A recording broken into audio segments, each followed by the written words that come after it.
आज के इस सेशन में हम civil engineering estimating and costing की प्रथम यूनिट इंट्रोडक्शन के बारे में पढ़ेंगे। सबसे पहले हम बात करते हैं पर्पज ऑफ एस्टिमेटिंग, यानी कि प्राकलन का उद्देश्य क्या है। प्राकलन का उद्देश्य होता है किसी भी सिविल इंजीनियरिंग कार्य को करने से पहले उसकी अनुमानित लागत की गणना करना। क्यों की जाती है? किसी भी सिविल इंजीनियरिंग के कार्य को करने से पहले यदि उसकी अनुमानित लागत की गणना कर ली जाए तो हम उस कार्य को करने के लिए उपलब्ध धन के अनुसार उसकी जो विभिन्न मद हैं उनके स्पेसिफिकेशन में बदलाव कर सकते हैं, मदों के परिमाण में हम परिवर्तन कर सकते हैं। संयोगवश यदि हमारे पास उपलब्ध धन की मात्रा अगर कम है तो मदों के स्पेसिफिकेशन में कुछ परिवर्तन करके या कार्य की मात्रा को कुछ कम करके उपलब्ध धन का अनुकूलतम प्रयोग करके हम अपने कार्य को पूरा कर सकते हैं।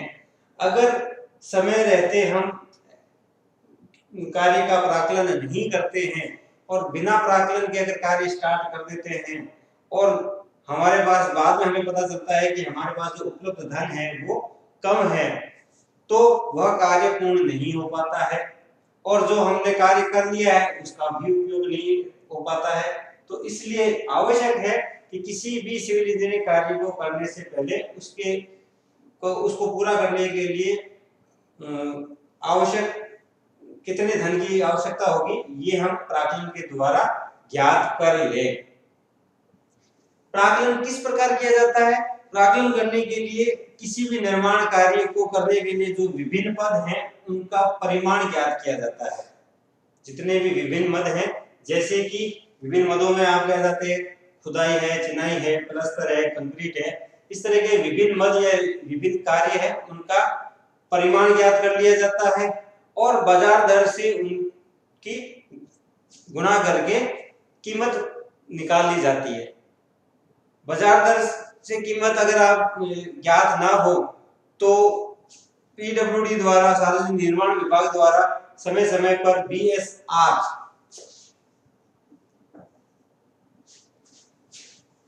बेसिक शेड्यूल्ड रेट्स जारी की जाती है, जिसमें निर्माण के विभिन्न पदों की उस क्षेत्र विशेष में प्रचलित दरों का विवरण दिया जाता है। इसके बारे में हम बाद में पढ़ेंगे। फिर बात आती है कि एस्टिमेटिंग का कार्य क्या कोई भी व्यक्ति कर सकता है? नहीं। एस्टिमेटिंग का कार्य करने के लिए हमें आवश्यक है कि जो व्यक्ति एस्टिमेटिंग का कार्य करना चाहता है उसे ड्राइंग्स के बारे में अच्छी जानकारी हो। क्यों? क्योंकि एस्टिमेटिंग का कार्य करने के लिए हमेशा हमें ड्राइंग्स से ही मेजरमेंट्स लेने होंगे और उस मेजरमेंट्स के अनुसार ही हम विभिन्न मदों के परिमाण की गणना कर पाएंगे। जहां तक ड्राइंग्स की बात आती है, जो सिविल इंजीनियरिंग के विभिन्न कार्य जिनमें बिल्डिंग वर्क्स मुख्य रूप से कार्य है, तो बिल्डिंग वर्क्स के जो एस्टिमेट निकालना होता है वह प्राय सरल प्रतीत होता है अन्य जो सिविल इंजीनियरिंग कार्य हैं उनकी तुलना में। लेकिन वास्तविकता यह है कि सिविल इंजीनियरिंग के जो अन्य कार्य हैं उनका प्राकलन बिल्डिंग कार्य की तुलना में सरल होता है। इसके पीछे कारण क्या है कि हमें बिल्डिंग का जो प्राकलन है जो वास्तव में कठिन होता है फिर भी हमें इजी लगता है, उसका मुख्य कारण है बिल्डिंग निर्माण के लिए प्रयुक्त होने वाले विभिन्न मदों के साथ हमारा फैमिलियर होना, परिचित होना। हम बिल्डिंग के विभिन्न मदों को अपनी आम जिंदगी में घटित होते देखते हैं, उनसे बारे में हमें कुछ पूर्व जानकारी होती है, इसलिए वो हमें आसान प्रतीत होता है। लेकिन वास्तव में बिल्डिंग का एस्टिमेट निकालना सिविल इंजीनियरिंग के दूसरे कार्यों की तुलना में तुलनात्मक रूप से कठिन होता है।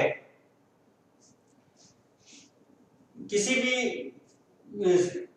सिविल इंजीनियरिंग स्ट्रक्चर बिल्डिंग है, चाहे पुल है, किसी भी कार्य के लिए अगर एस्टिमेटिंग निकालनी है तो हमें उसकी ड्राइंग्स पढ़नी आनी जरूरी है।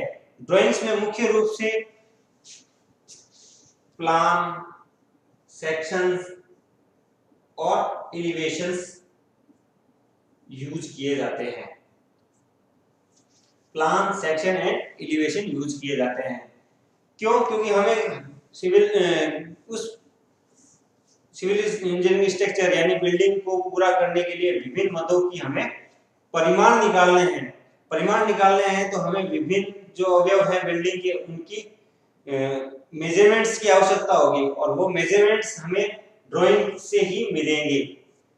एक ड्राइंग यानी केवल प्लान में सारी जानकारियां, सारे मेजरमेंट नहीं अंकित किए जा सकते। तो कुछ जानकारियां प्लान के अंदर अंकित होती है, कुछ जानकारियां आपको एलिवेशन से प्राप्त होती है और कुछ जो अदृश्य जानकारियां होती है वो हमें सेक्शन के माध्यम से ज्ञात करनी पड़ती है। तो इसलिए अगर हम किसी भी बिल्डिंग का एस्टिमेटिंग का कार्य करना चाहते हैं तो हमें सबसे पहले उसकी ड्राइंग्स उपलब्ध होनी चाहिए और हमें उस ड्राइंग्स के बारे में समझ होनी चाहिए। तो एस्टिमेटिंग का कार्य करने के लिए हमें ड्राइंग्स की समझ होना आवश्यक है और जैसे जैसे हमारा एस्टिमेटिंग में हमारा अभ्यास बढ़ता है वैसे वैसे हमारी ड्राइंग्स को पढ़ने का भी अनुभव जो समझ है वो बढ़ती जाती है। तो दोनों एक दूसरे से जुड़ी हुई चीजें हैं, ड्राइंग्स और एस्टिमेटिंग्स। अगर ड्राइंग्स के बारे में हम नहीं समझते हैं, जानकारी नहीं है, तो हम सही तरीके से एस्टिमेटिंग का कार्य नहीं कर सकते और हम एक लंबे समय तक अभ्यास करते हैं एस्टिमेटिंग का कार्य तो हमें ड्राइंग्स के बारे में काफी गहराई से समझ उत्पन्न हो जाती है। गहराई से ड्राइंग हमारे पास सारे ड्राइंग्स उपलब्ध होने के बावजूद भी हम जब एस्टिमेट का कार्य करते हैं तब उसमें कुछ गलतियां रह जाती है, हमारा प्राकलन सही तरीके से नहीं हो पाता है और अगर प्राकलन सही नहीं होता है तो उसका उद्देश्य जो है वो समाप्त हो जाता है। तो हम ये जानने की कोशिश करते हैं कि क्या ऐसे कारण है जिससे कि जो हम प्राकलन करते हैं उसमें कुछ अक्सर गलतियां रह जाती है। उसमें सबसे बड़ी गलती होती है कई मदों का छूट जाना। प्राकलन ज्ञात करते समय कई मद ऐसे होते हैं जो हम छूट जाते हैं, उनको गणना नहीं कर पाते हैं, तो उससे भी प्राकलन में कमी उत्पन्न हो जाती है। उसके अलावा एक दूसरा मुख्य कारण है डिजाइन में परिवर्तन। कार्य के दौरान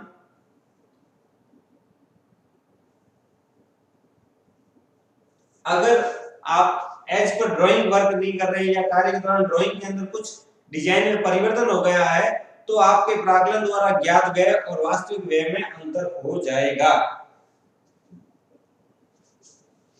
तीसरा मुख्य कारण है कि हमने ड्राइंग में भी कोई चेंज नहीं किया, हमने कोई मद छूटा भी नहीं है, लेकिन हमने जिस मद के लिए जो माप लिए थे वो माप गलत ले लिए।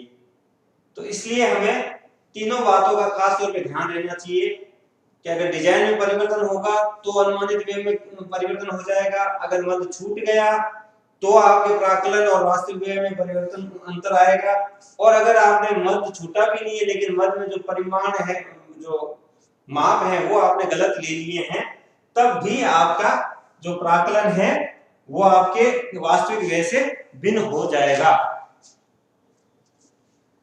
उसके बाद हम देखते हैं common items of works in civil engineering. जब हम प्राकलन करते हैं तो प्राकलन का तरीका होता है विभिन्न मदों की अलग अलग परिमाण ज्ञात करना।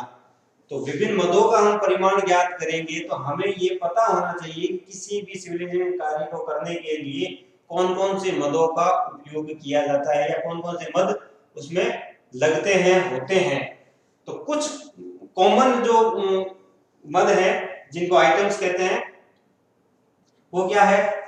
खुदाई, नींव में खुदाई का कार्य, वापस मिट्टी भराई का कार्य, चिनाई, पत्थर या ईंट की चिनाई का कार्य, पलस्तर का कार्य, कंक्रीट, नींव में कंक्रीट का या छत, बीम, कॉलम इत्यादि में कंक्रीट का कार्य, डीपीसी, डैम्प प्रूफ पोस्ट, सील रोधी रद्दा, दीवारों पर सफेदी, फर्श, दरवाजे, खिड़कियां इत्यादि ऐसे बहुत से आइटम हैं जो कि सामान्य रूप से किसी भी बिल्डिंग को बनाने में काम में लिए जाते हैं। इन सभी हम आइटम से काफी हद तक परिचित हैं। और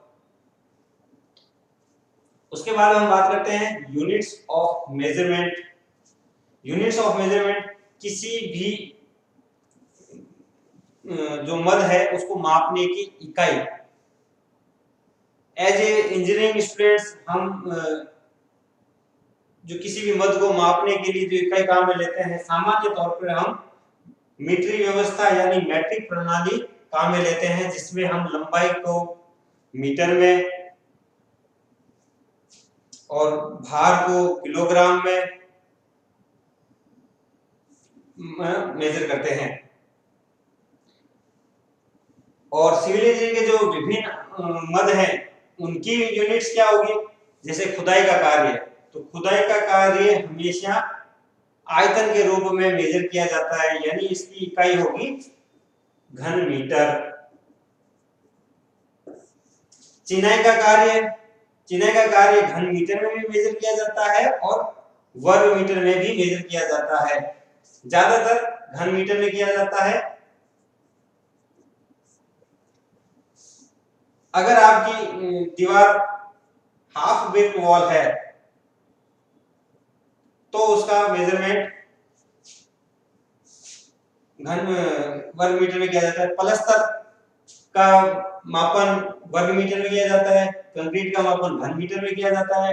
डीपीसी का मापन स्क्वायर मीटर में घन वर्ग मीटर में किया जाता है। सफेदी भी आपका पलस्तर की तरह वर्ग मीटर में, फर्श वर्ग मीटर में, दरवाजे खिड़कियां भी वर्ग मीटर में मेजर की जाती है।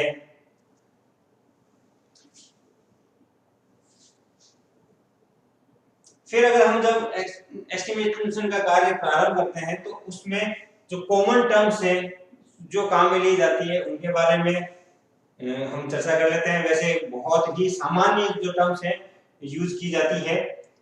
प्राकलन निकालने के लिए हमारे पास लंबाई, चौड़ाई और ऊंचाई, इन तीन मुख्य माप को काम में लिया जाता है। ऊंचाई या गहराई दोनों को एक ही प्रकार से लिया जाता है और सामान्य मेंसुरेशन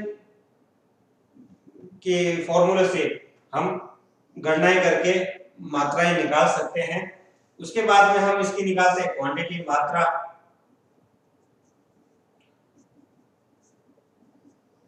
किसी भी मद की क्वांटिटी अगर उसको आयतन के रूप में लिया जाता है तो लंबाई, चौड़ाई और ऊंचाई तीनों को गुणा करके क्वांटिटी निकाली जाती है। अगर उसको वर्ग मीटर या क्षेत्रफल के रूप में लिया जाता है तो लंबाई और चौड़ाई को गुणा करके उसकी मात्रा निकाल ली जाती है।